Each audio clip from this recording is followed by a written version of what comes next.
Now, when you pick up, we ended here at 2 Chronicles. Now, when you pick up Ezra at the beginning, chapter 1, it says, now in the first, it's basically saying the same thing that we just read in 2 Chronicles at the end. In the last chapter, 2 Chronicles at the end. Now in the first year of Cyrus, the king of Persia, that the word of Yah by the mouth of Jeremiah might be fulfilled, Jeremiah, right? Yah stirred up the spirit of Cyrus, king of Persia, that he made a proclamation throughout all his kingdom, and put it also in writing, saying, thus says Cyrus, king of Persia, Yah, the strong one of heaven, hath given me all the kingdoms of the earth.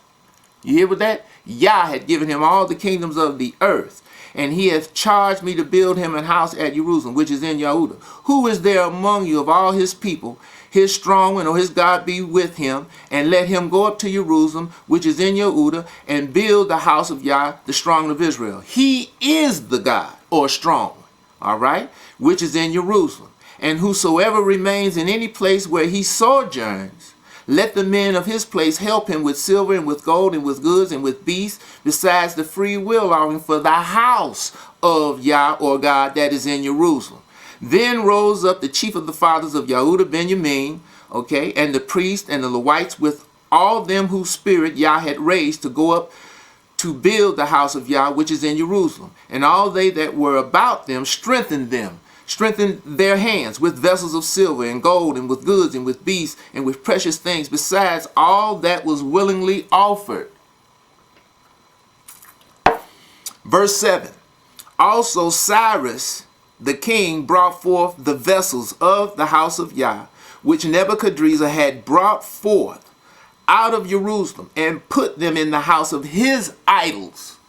Okay, God, lowercase. In the house of his idols. So all the vessels that had been taken out of the temple of Yah in Jerusalem by Nebuchadnezzar before he burned it down, Nebuchadnezzar took those things and took them up into the house of his idols up in Babylon.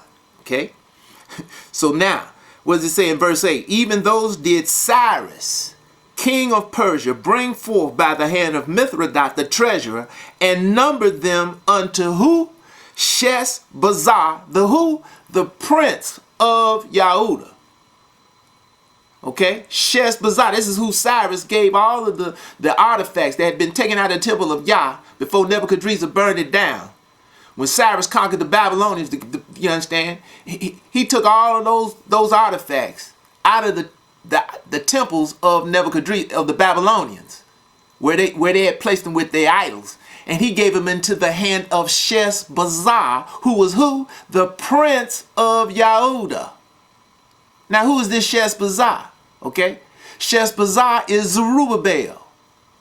And you're going to read about him in the next chapter. Okay? It says in verse 2. Okay? We're going to pick it up from the top of chapter 2. Now, these are the children of the province that went up out of the captivity of those which had been carried away, whom Nebuchadnezzar, the king of Babylon, had carried away up into Babylon, and came unto Jerusalem and Yehuda, every one unto his city, which came with who? Zerubbabel. All right? Now it tells you Zerubbabel, and you'll see this over in chapter 2, further on in chapter 2, verse 63. He was called the Tirshatha. What does Tirshatha mean? That's Persian for governor. And Zerubbabel was Sheshbazzar. Remember now, when these people were taken, when our forefathers, the children of Israel were taken into captivity, they were given captive names, like many of us still are carrying around here today.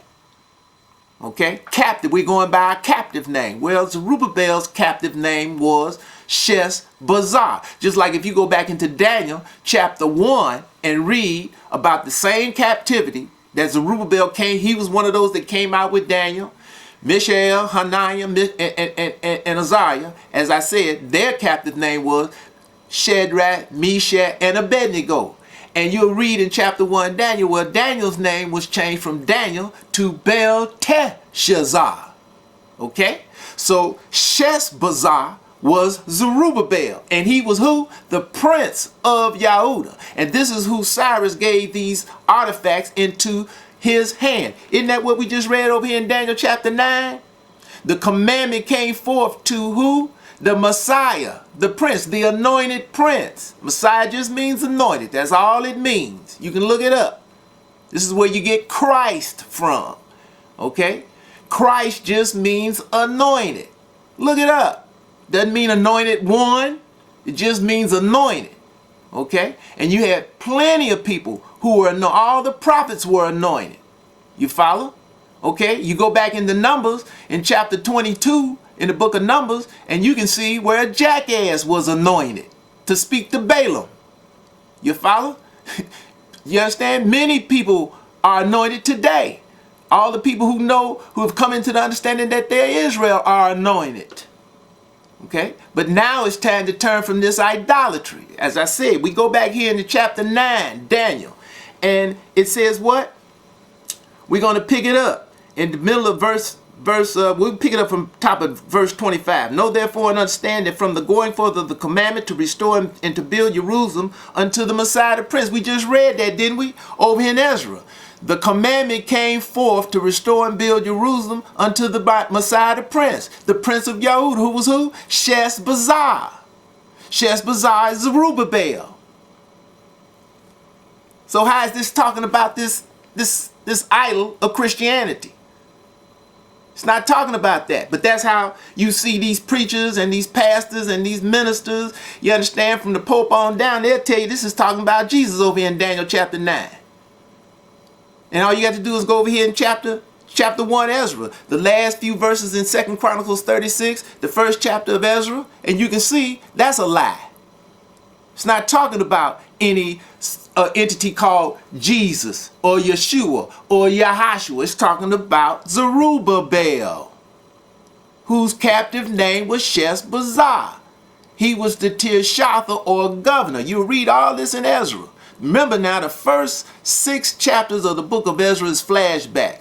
Ezra's not talking about the time he lived in. He's talking about the time of Zerubbabel and Yahshua.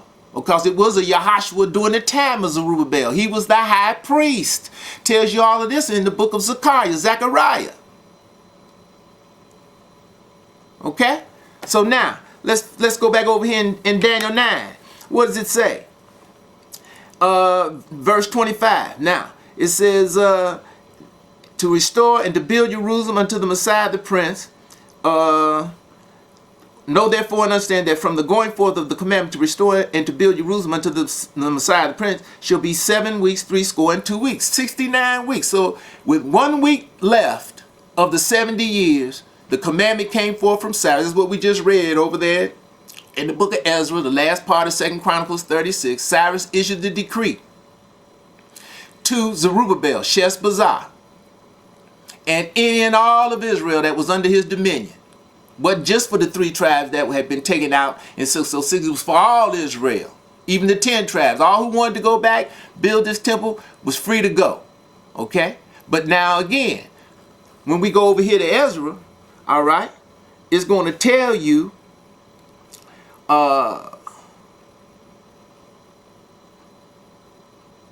it gives you the number of all who came back. In verse 64, okay, of the 2nd chapter of Ezra, it tells you what? In verse 64, chapter 2 Ezra, out of all of those, what, maybe 3, 4, 5 million of Israel that was under Cyrus's dominion, it was a few million of them.